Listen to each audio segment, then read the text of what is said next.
Euh, Pourquoi Jésus dans votre vie? Pourquoi la religion, c'est si important pour vous? Pourquoi c'est bénéfique pour vous d'avoir Jésus dans votre vie? Qui peut commencer? Allez, Noah se lance. Noah se lance. On va commencer parce que Jésus, Jésus, Jésus, le nom au-dessus de tous les noms, moi je dirais que Jésus, c'est la clé de toute chose. Et puis, par moments, c'est peut-être dur à comprendre sur le coup, parce que c'est pas quelque chose que les gens s'attendent.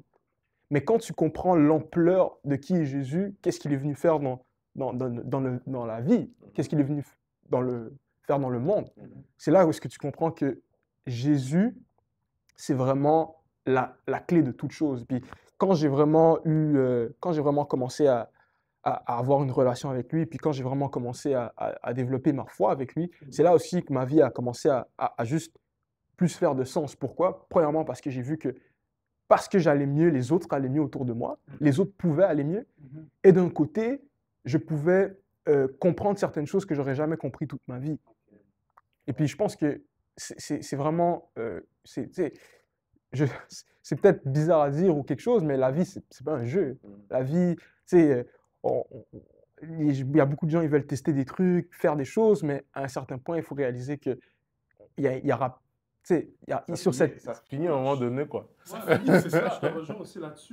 Que Jésus donne un but, un sens à notre vie, tu vois, d'aider son prochain, de faire une différence dans le monde, tu vois. C'est pour ça que je te rejoins là-dessus. Vraiment.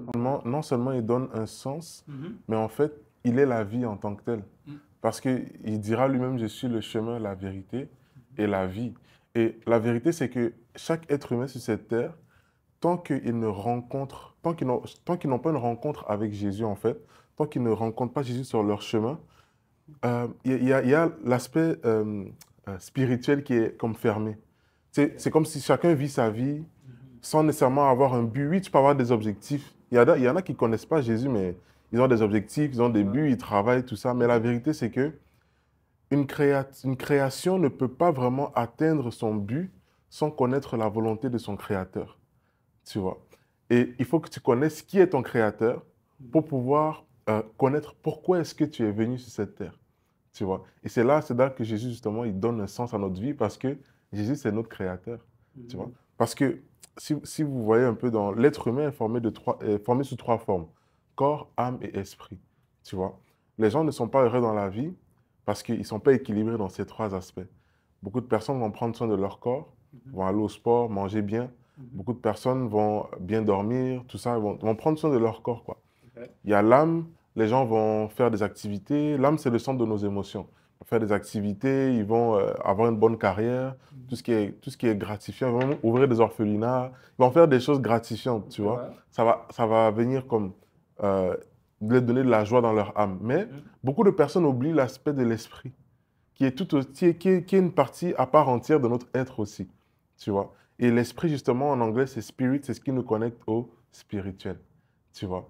Et tant que nos yeux spirituels sont fermés, on a beau avoir une bonne forme physique, puis avoir tout ce qu'on peut, tout ce qu'on veut pour, avoir tout ce on peut posséder pour faire du bien à notre âme, ben, tant qu'on n'a pas aussi le côté spirituel qui est activé, on ne peut pas vraiment être heureux, tu vois. On ne peut pas vraiment connaître le sens de notre vie. Et c'est là que Jésus intervient, tu vois.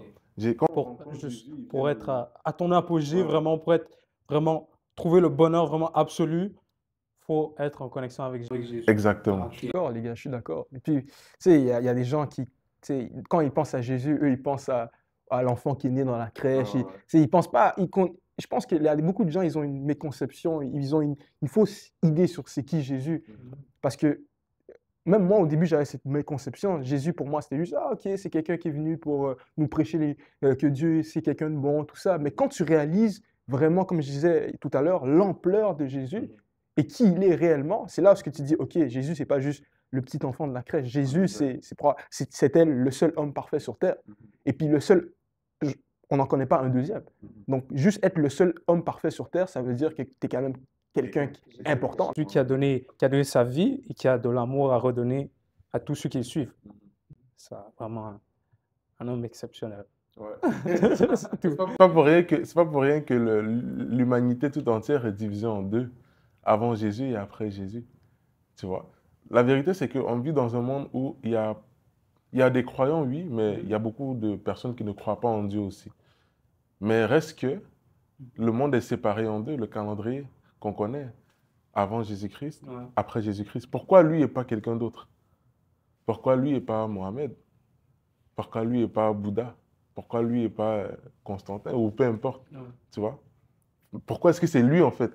Ça veut dire que même qu'on croit ou qu'on ne croit pas en lui, cet homme-là ou ce Dieu-là a quelque chose de spécial, tu vois? Donc juste ça doit nous réveiller une lumière. Il y a aussi des gens qui nous suivent, hein, que là, on parle de Jésus, on parle de religion depuis, mais ils ne croient pas du tout en aucun Dieu, aucune spiritualité, en rien. Donc, est-ce que vous avez quelque chose à leur dire? Qu'est-ce qui a apporté en vous Jésus? Genre, quelque chose de concret pour ceux vraiment qui ne croient pas en rien de spirituel. Moi, je pense que... Bah, en fait, je vais te laisser commencer. Tu vas aller. Ouais. Ok. Il ouvre le fameux bouquet. J'ai déjà un verset. La parole de vie. Ouais. En fait, qu'est-ce que je dirais à ceux qui ne croient pas en Dieu ou qui n'ont pas de spiritualité? Qu'est-ce que Dieu a fait dans ma vie? Moi, je dirais une chose. Chaque personne a une spiritualité. La spiritualité, être spirituel, en fait, on peut être spirituel sans avoir de religion. Tout comme on ne peut pas avoir de religion sans être spirituel. Tu comprends? On va développer. On va développer. Ok. On peut être spirituel sans avoir de religion, Mhm. sans être un homme ou une femme religieuse, Ok, mais oui.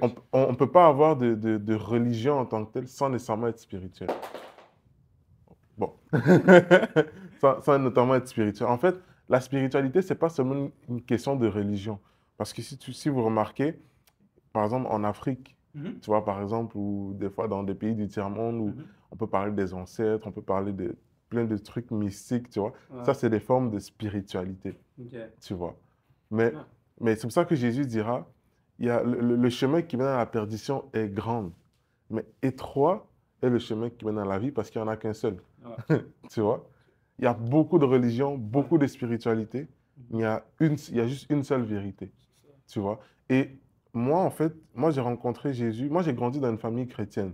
Ok. OK? Mais vous savez, même quand vous grandissez dans une famille chrétienne, les parents sont croyants, tout ça, Mhm. il arrive un moment donné où vous-même vous posez la question, est-ce que Dieu existe vraiment? Mhm. Ou est-ce que je crois au Dieu de mes parents? Mhm. Tu vois? Parce qu'il arrive un moment où tu dois plus seulement croire au Dieu de tes parents, Mhm. mais tu dois croire à ton propre Dieu. J'ai une anecdote là-dessus. Vas-y. J'étais parti me confesser, j'étais allé à l'église et tout. Et puis, le prêtre m'a demandé pourquoi tu es chrétien.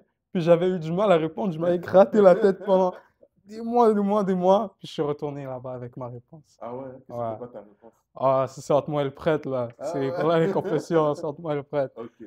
Mais vraiment, quelque chose de factuel que j'avais pu trouver que les autres religions n'avaient pas, c'est que Jésus est venu sur terre. Mhm. Déjà là, c'est énorme. Mhm.